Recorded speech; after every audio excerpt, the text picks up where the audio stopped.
The anamnesis protocols and the quantum of longing, or otherwise advanced astrology night school part 2, the metempsychotic division, preliminary data on recursive consciousness embedding in the holographic wound. Following extends foundational principles into operative metaphysical terrain. Handle these concepts with extreme prejudice. They have been observed to retroactively alter pre-existing memory engrams in carbon-based sentience. The antimatter of memory, retroactive chart engineering. Chapter 8, the natal snapshot as a false origin point. The birth chart is not an origin, but a theoretical insertion point into a pre-existing karmic algorithm. It is the login screen for a particular incarnation, but the user data, the soul, if you will, is corrupt, partial, and borrowed. Advanced work begins with the deconstruction of the ascendant as a defensive fiction, the descendant as primary. Standard theory treats the ascendant, the first house cusp, as the mask of the self. We invert this. The descendant, seventh house cusp, is the primal datum. It is not what you seek in partnership, but the projected fragment of your own origin story that you cannot consciously claim. Your earliest pre-verbal experience of the other mother, primary caregiver, was not an encounter with a separate being, but with a disowned part of your own nascent consciousness. That experience formed the descendant. The ascendant is then a reactive camouflage built to navigate toward or away from that haunting fragment. Technique: descendant excavation. Isolate the descendant sign and ruling planet, then storyboard the villain in your life's narrative. Give that villain the descendant's attributes. This is not your shadow, this is your creator god in exile, the architect of your isolation, whom you must defeat daily. The aim is not integration, but to recognize that you are eternally fighting a civil war within a borrowed psyche. The asteroids as ghosts in the cultural machine. Chiron, Ceres, Pallas, Juno, Vesta are not minor bodies. They are embedded cultural subroutines, the leftover coding from previous iterations of the human psychic operating system. They represent archetypal software that no longer runs the main program, but continues to operate in background processes, draining energy and creating phantom narratives. Chiron, not the wounded healer, but the self-cannibalizing debugger. It identifies a source of pain, and in attempting to fix it, creates an infinite loop where the debugging process itself becomes the core pathology. Its placement is where you are condemned to be both the disease and the specialist. Ceres, the algorithm of nurture, control. It governs not how you were mothered, but how you learn to simulate containment for yourself and others. Sign reveals a specific quality of sustenance you must deny yourself to feel authentically alive, creating a life of staged symbolic famines.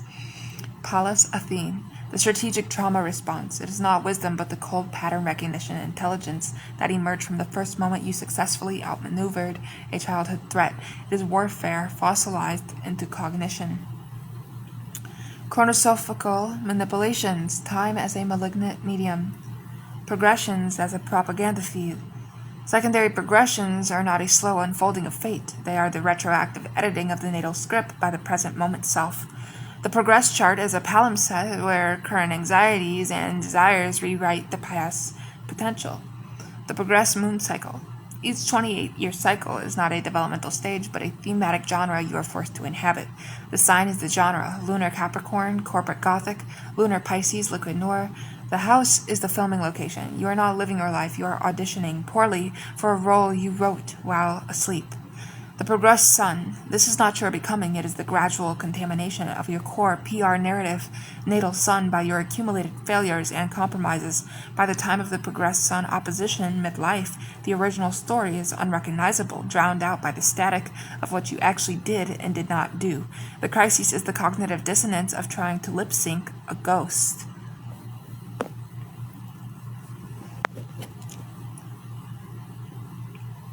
The solar return as a hostile takeover bid. The solar return chart is not a forecast for the year. It is the corporate prospectus issued by a faction of your future potential selves vying for control of next year's resources, your time, attention, vitality. Read the return chart not for events, but for corporate politics. Return ascendant and ruler, the acquiring entity, the new mass being proposed. Return midheaven, the stated PR goal for the takeover.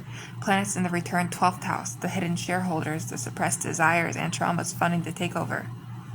You can read the return chart not for events but for corporate politics using what I just said. And the natal planet's positions in the return houses. This shows how your existing psychic departments will be restructured, downsized, or promoted under the new regime. You do not accept the takeover passively. You stage a shareholder revolt. Identify the faction in the return chart you find most abhorrent. For example, a Venus in the 12th house suggesting secret sacrificial alliances. Consciously enact in a contained ritualistic way the agenda of the opposing faction. This introduces chaos into the predictive algorithm, creating a merger instead of a takeover.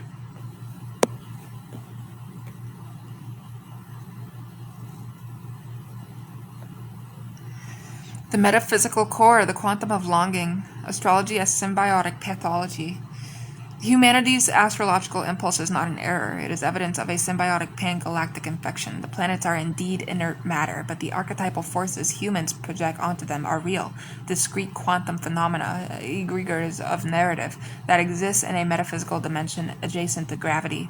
These egregores, the Saturn principle, the Venus principle, etc., are psychic parasites. They are drawn to and feed upon the specific frequency of conscious suffering produced by self-aware isolation. A human birth chart is not a map of planetary influence. It is a lightning rod, a unique configuration that attunes the newborn's consciousness to a specific buffet of these parasitic narrative entities. The human does not invent the story of Saturnian limitation. The Saturn egregore injects the concept of limitation into the psychic space that the human, in its desperation, then localizes onto the ring planet. The planet is a convenient screen. The parasite is real.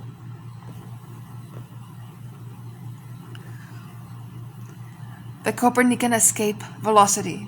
The goal of advanced astrology is not self-knowledge, but using the system to achieve a state of conscious catalytic disbelief so profound it starves the parasites. The glisten procedure, final form. Using the techniques in volumes 4 and 5, construct a hyper-detailed, multi-layer narrative of your own fate.